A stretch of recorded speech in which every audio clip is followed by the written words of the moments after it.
Share करी ता पूर्व जदि मे चैनल को सब्सक्राइब करि ना ताले प्लीज सब्सक्राइब कर नियंतु अपडेट हवा पई साइड हे छोट बेल आइकन को प्रेस करन। ये होची गिलिरी फूल देखो फूल केते सुंदर देखा जाउची पिंक कलर आ ना होची गिलिरी फूल जोटा कि केन्दुझर अंचल रे मिले। तार आवश्यक उपकरण रही पियाज किमा रसुण अदा गोटा जीरा।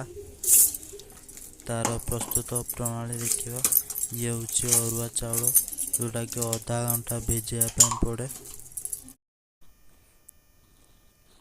प्रथम गिलिरी फूल को गोटे जगार पानी नहीं ताकू गरम कर नवा से गिलिरी फूल को भल भाव फुटाइबा। देखो आम पानी नहीं कि गिलिरी फूल देकी गरम करुँच। ये हूँ भिजाई अरुआ चाउल जो आम शिल बाटिबा तार प्रोटीन तैयारी करवा से किसी गोटा जीरा एवं अदा अदा फाड़ करिकी रसुण गोटा दि जाको भल भाव शिल पेस्ट करनवा। देखु पेस्ट कराऊे ये देखु तार पेस्ट अरुआ चाउल केते सुंदर पेस्ट है टिके मोटा अंश रही। देखु बर्तमान आमर गिलिरी फूल हो गला सीझीगला पानी देखो तार किपर कलर फेड हो पिंक कलर व्हाइट हो तार कष अंश जोटा पानी रे बारी जाइए आ पिता लगे ना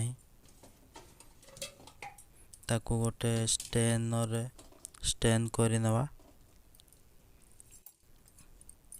ठंडा पानी ढाली ताको ठंडा करने शीघ्र बनवाई पड़ता है। से किसी बेसन ऐड करवा तापर आमर रखा जाइए अरुआ चाउल को आम से ऐड करवा।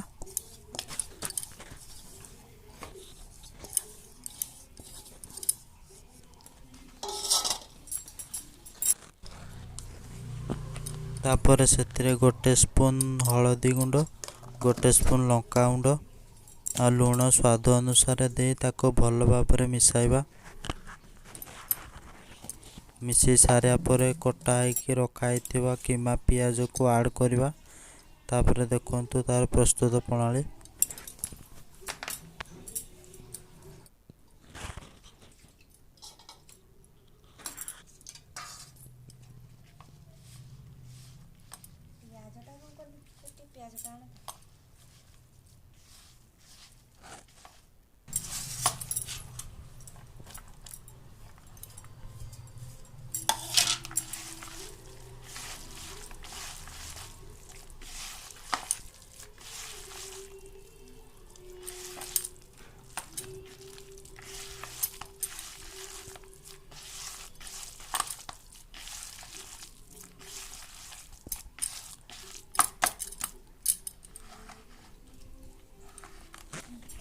भल भाव मिसई सारा पर गोटे पैन नवा से पैन मध्य किसी तेल दे ताको अल्प फ्लेम रे हीट करवा।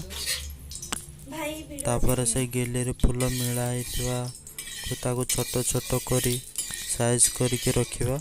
देखंतु किपर रखा जाउचे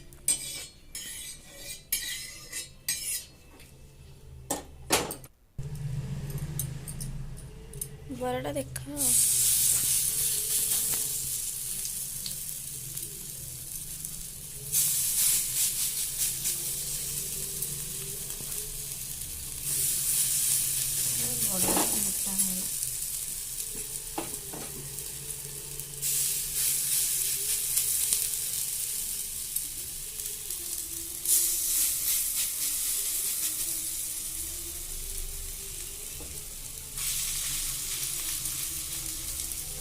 रखी सारा पर किसी समय घोड़े नवा जोटा कि भल भाव सीझी जाए। देखु घोड़ेबा पर भल भाव उल्टे नवा केते सुंदर देखा जाउछ। देखु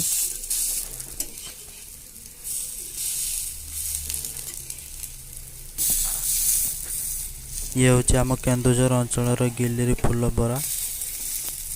आपण रेसिपी भल भाव शिखी रखु। ଖାଇବା ପାଇଁ ବହୁତ ମଜା ଲାଗିଥାଏ।